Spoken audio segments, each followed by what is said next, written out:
Something about lights!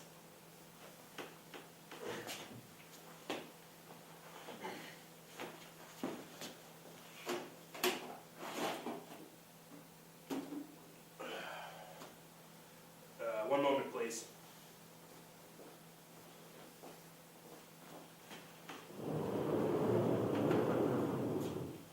There was a table around here somewhere. Ah, there it is.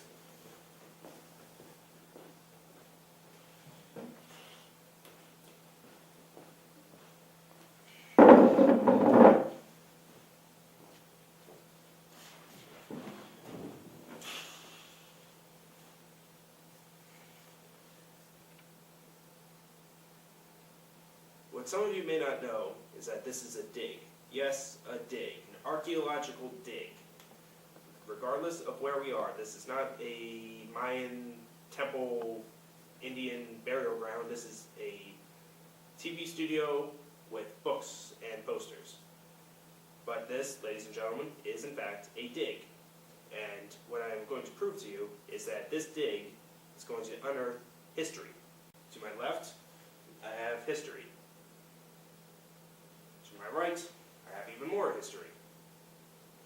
And what is this history in this archaeological dig? This history is to prove that the world is small. Not small as in landmass, because Mount Everest is big and the ocean is pretty big. The people that you know, the people that you interact with, the people you look up to, that is small. Now, what I am about to prove, though, with this history, is that the world is small. And how am I going to prove that it's small? Comic books.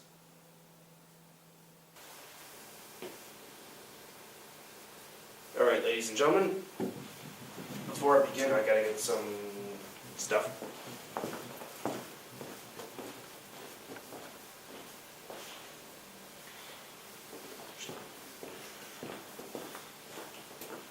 Alright, there's a glass around here somewhere.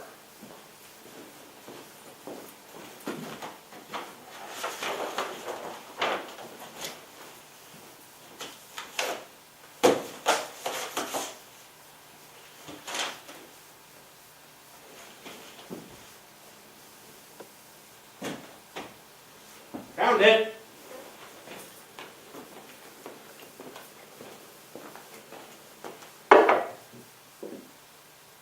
Now, before we begin the history, we gotta get to first a certain thing about comics. See, comics are art.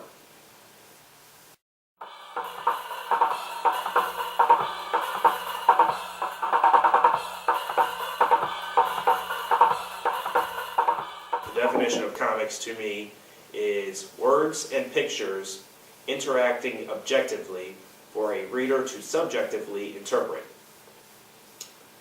Now, when you think about that definition, you have to think about proportions. Now, a sequential storytelling, like a series of pictures, automatically becomes comics. However, a series of words on the opposite end with no pictures isn't really a comic, because even though it's text, it's words, it's not comics because it's prose, it's poetry, it's something other than comics.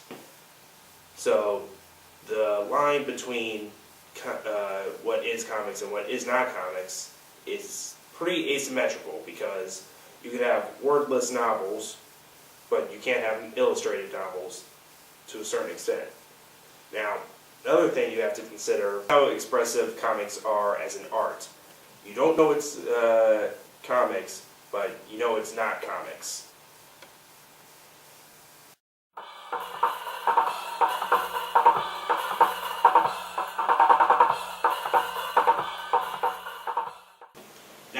comics is a 20th century invention. However, it has its predecessors. The caveman in France, like millions of years ago, used sequential storytelling, painting on cave walls, these pictures of the hunt.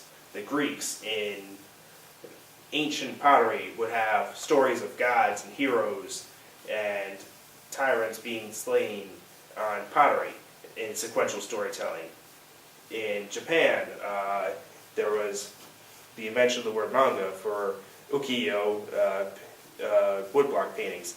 And if you think Andy Warhol invented pop art, you're wrong, because the Japanese did it years before with these massive printing presses, these woodblock prints. They would just like make one after another, after another, after another, another, and till like they eventually ended up in France as shipping material, shipping fillers for crates coming out of Japan. Now, I don't know about you, but I would much rather have priceless woodblock printings as box filler than styrofoam peanuts. But the key thing about that is, though, is that manga influenced the painters called the neo is the term they use afterwards. Post-impressionists, yes, post-impressionists like Van Gogh. So you have this world out there that's not really that's influencing each other. Which brings us to the 1800s. In olden days, before really huge amounts of comics were made, there were political cartoons. The political cartoon is the, shall we say, caveman to the modern day comic. Now, I'm not saying that political cartoons are less sophisticated. I am saying that they are the Neolithics, like the cave. What's that guy's name or whatever? Neolithic caveman. No, forget it. It's not the history of caveman here. Okay, but Benjamin Franklin, for example, had the first American political cartoon with the join or die snake, and there's a series of political cartoonists. Eventually, in the 1850s, there was Rudolph Tupper's which was translated in American to The Adventures of Obadiah Oldbuck. This is not necessarily the first comic. It is regarded as such, but William Holcomb's syntax precedes it. But for the purposes of this documentary, Oldbuck's the comic to hit the shores of America. Now, to the 1930s, where you have guys like Lynn trying to make wordless novels, trying to tell the story of Moby Dick without words, using woodblock engravings. It's not necessarily comics. It's sequential storytelling. It's a predecessor to comics, but it's different. Like, it's a series of one-panel images. Like a series of splash pages, as they're called now, isn't necessarily a comic, but it could be. But in the 1930s, newspaper strips were building up popularity based on the successes of the late 1800s of Richard Olcott's The Yellow Kid. By the way,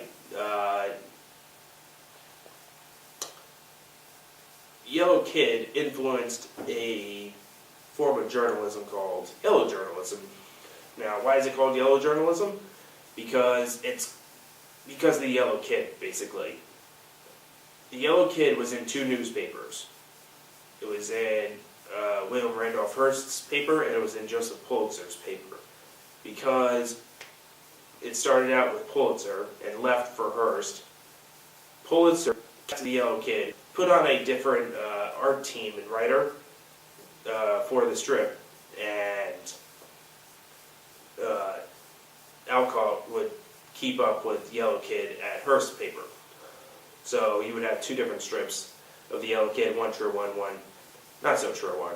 But it was about this time that people took notice of the type of journalism in these papers, and because they had the yellow kid in them, they were called the yellow papers. Fast forward to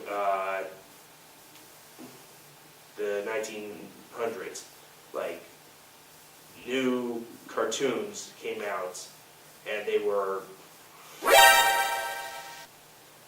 Do you have something to say?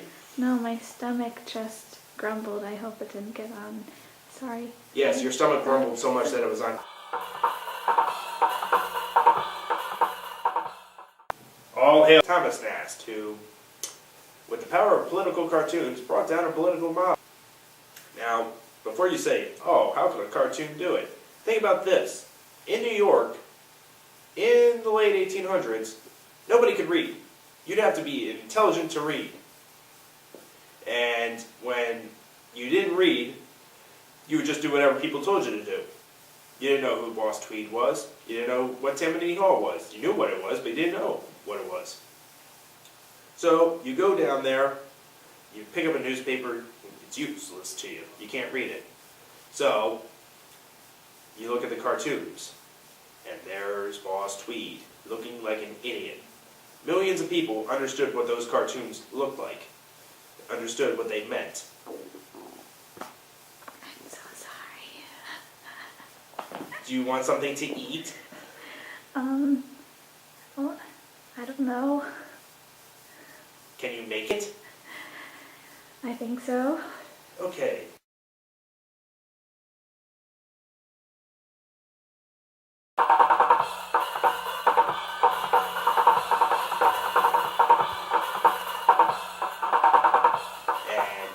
Guys like Hal Foster's Prince Valiant. Before that, it was Hal Foster's use of Tarzan, based off of Edgar Rice Burroughs' novels. By the way, Bert Hogarth took over Tarzan when Hal Foster left. People are thinking it's a hard act to follow. Well, he followed it, and he followed it like you wouldn't believe. He did it better, almost. Like, you had guys like Dashiell Hammett on Secret Agent X9 with Alex Raymond. Alex Raymond's Flash Gordon. Then you had Crazy Cat. Then you had... What was it? Oh, yeah. It was the...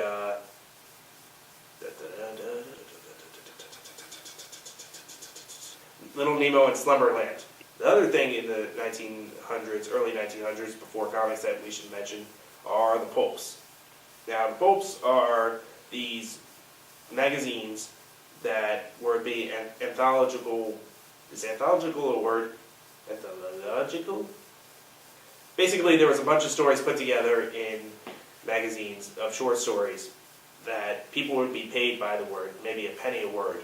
Anthology of. Okay.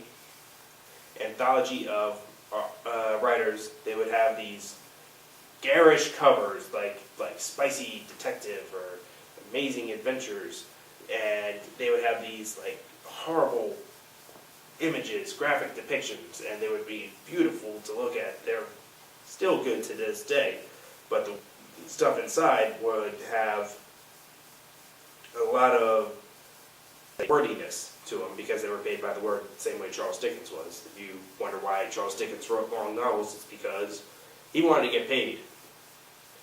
But writers like Dashiell Hammett and Black Mask, H.P. Lovecraft was a pulp writer. Robert E. Howard wrote Conan. It's been in comics, it's been in movies. Like, remember the Governator in Conan? Really inspired by Frazetta's work, which we'll get to Frazetta later. But 1930s, comics time came around. It was something to watch out for.